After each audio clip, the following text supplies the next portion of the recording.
Welcome back to the Forge. We are once again investigating the Gospel of Thomas, and you'll probably notice with me that the things that I talk about are based on personal experience. The things that happen to me, which I can see reflected within the sayings in the Gospel of Thomas. And that's how it's supposed to be. When you look at the different themes that emerge within the sayings and the groups that are highlighted, you begin to realize that they reflect on your personal life. Now, one of those themes which will happen to you, because it happens to me a lot, is what we call losing the connection. There are days when you realize that you are most definitely immersed in the physical world. And internally you search for that connection. When you retune your senses, when you can perceive the living spirit and the consciousness beyond that, it becomes very noticeable when it is not there. Now, that's not the right way to say it, because it's always there. We are immersed in it.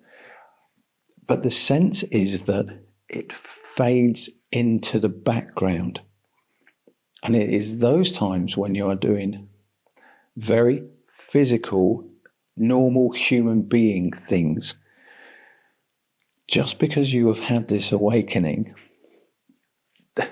doesn't mean that you get out of emptying the dishwasher or cutting the grass or visiting friends at the pub.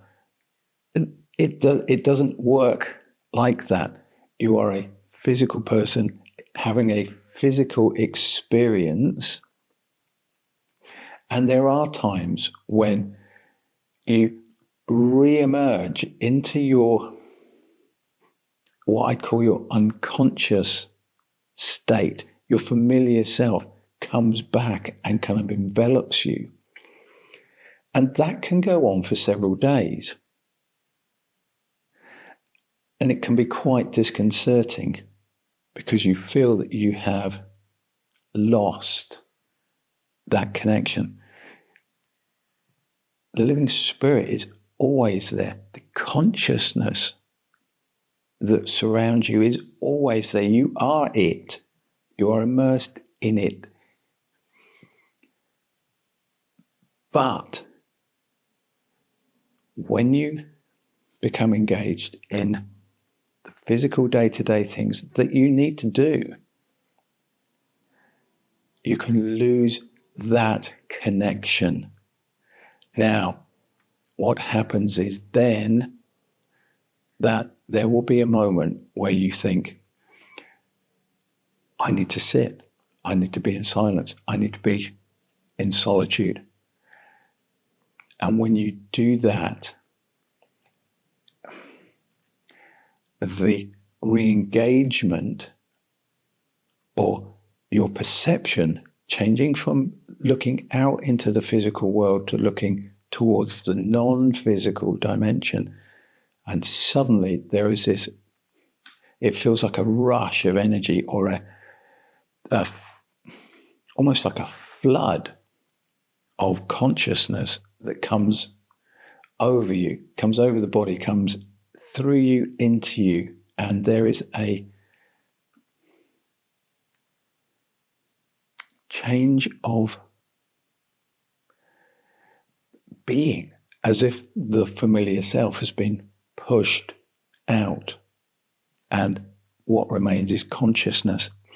And that happens a lot, particularly in the early days when you've first begun to notice the living spirit, when you first had that changing consciousness, when you're first begun to feel that presence is within you. And you can't stay in that.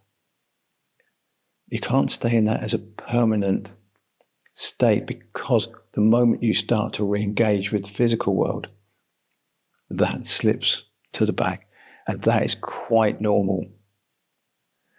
It's a very, very normal thing that happens. Now, the more time you spend perceiving the living spirit and being in that state, the easier it is for you to re-engage with it.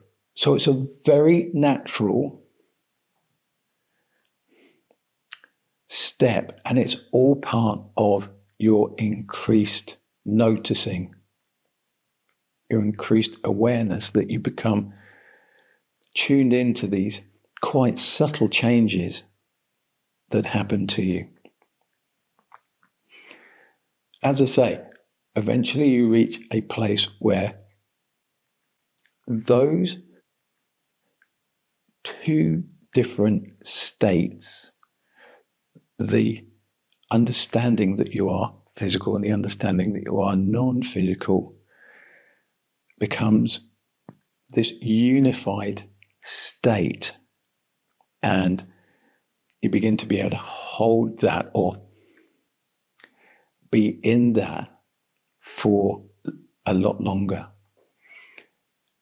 However, there are physical things that need physical attention and physical focus, and there are non-physical times when you just need to be in meditation and just be. Now, there is a fascinating switch that happens between those two, because for quite some time you end up with a double sense of I, because you know yourself. I know myself as the everyday familiar self, and that's what I refer to when I talk to most people about what I have done, what I am doing. However, in these times when you are in a place where you can simply be that living spirit, gives you the sense of I. So you end up with two senses of I. It's the most peculiar phase that you go through, where you know yourself as two things. As I say, eventually those two things begin to merge.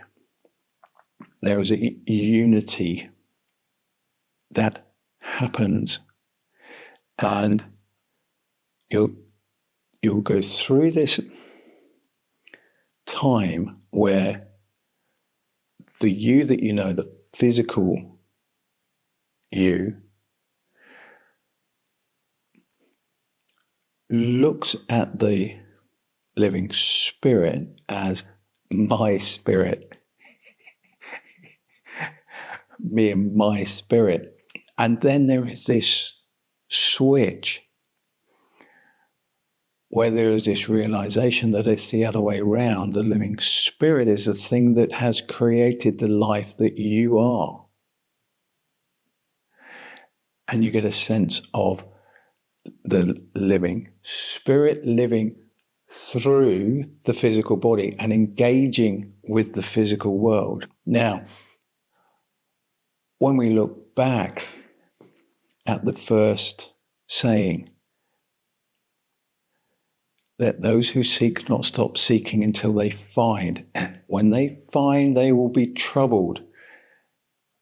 And when they are troubled, they will become amazed. Those are the phases that you go through. It is very troubling at times to have those changes of perception where you suddenly become aware that you are not what you seem. And it happens in a very, very real and personal way. And it can be very shocking. Troubled is the right word. And you have that feeling a lot when you follow this path. These changes in understanding, these changes in perception shake you, and you can and will get these physical reactions.